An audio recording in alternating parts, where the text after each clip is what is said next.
Pelajaran fikih kelas 4 bersama Pak Nur Rahman.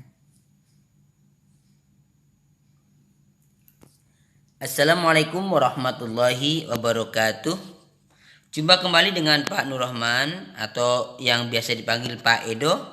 Yang belum tahu Pak Edo dari mana? Pak Edo alamatnya di Puri Permata Rawakalong, Bogor. Oke. Anak-anakku sekalian yang soleh dan soleha, di kelas 4 ini kita akan belajar materi tentang khitan. Apakah kalian tahu khitan itu apa? Ya, khitan secara bahasa artinya memotong, atau secara istilah artinya adalah memotong kulit yang menutupi ujung kemaluan laki-laki yang disebut kulfah atau kuluf. Ya. Anak sekalian, kalian harus tahu itu, ya, karena khitan itu penting buat kita semua. Dan kalian juga harus tahu kapan dimulai perintah khitan. Itu sejarahnya itu dimulai pada zaman Nabi Ibrahim alaihissalam.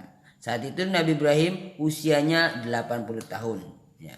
Lalu Ibrahim alaihissalam mengkhitan putranya Nabi Ismail sampai Nabi Ishak, dan perintah itu sampai ke Nabi Muhammad SAW dan sampailah ke umatnya kita semua sebagai umat Nabi Muhammad SAW. Termasuk perintah itu buat Rio, buat Nawab, buat Ryan, buat Arvin, dan buat anak-anakku sekalian yang saat ini belajar di Madrasah Pembangunan dan di mana saja. Oke? Anakku sekalian yang disayangi Allah, kalian tahu apa itu hukumnya khitan? Ya. Hukum khitan itu wajib bagi laki-laki yang muslim, ya. Ipin-upin aja sunat, masa kalian gak sunat? Karena dalam hadis yang diriwayatkan oleh Baihaqi, la tuqbalu sholatu rajulin lam yahtatin. Jadi tidak akan diterima sholatnya seorang laki-laki yang belum dikhitan, yang belum disunat. Jadi nggak sah. Nah, makanya harus khitan. Tapi kalau bagi perempuan itu tidak wajib. Tapi boleh nggak? Boleh, karena untuk memuliakan itu. Itu hukum khitan, ya. Ayo, siapa yang belum khitan? Oke? Ya, selanjutnya anakku sekalian, kapan dimulai atau kapan pelaksanaan khitan? Ya. Kapan? Ya. Pada dasarnya khitan itu ketika anak-anak masih kecil sampai mendekati akil balik. Ya. Tapi ada yang menurut ahli kesehatan itu lebih baiknya ketika bayi baru lahir. Nah, tapi di Indonesia itu rata-rata khitan itu usianya sekitar 7 sampai 10 tahun atau dari kelas 2 sampai kelas 4 lah, ya.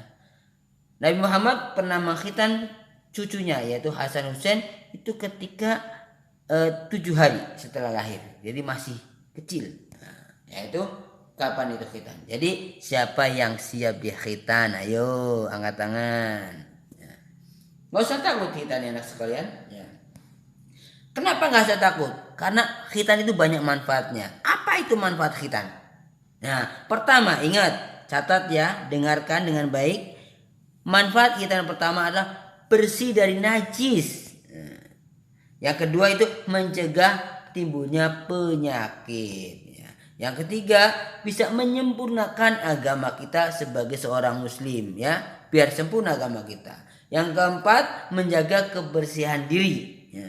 Dan yang kelima, ibadahnya sah menurut hukum. Makanya kita yang belum khitan harus cepet-cepet khitan alias sunat. Oke? Anak sekalian, ya, mungkin ini pertemuan pertama dengan Pak Edo. Lain waktu kita akan bertemu lagi, walaupun dalam suasana daring. Kalian tetap belajar dan jangan lupa ibadahnya jangan ditinggalkan. Bantu orang tua agar kalian menjadi anak soleh dan soleha. Oke, terima kasih teman-teman anak-anak sekalian. Bapak akhiri, billahi taufiq wal hidayah. Assalamualaikum warahmatullahi wabarakatuh.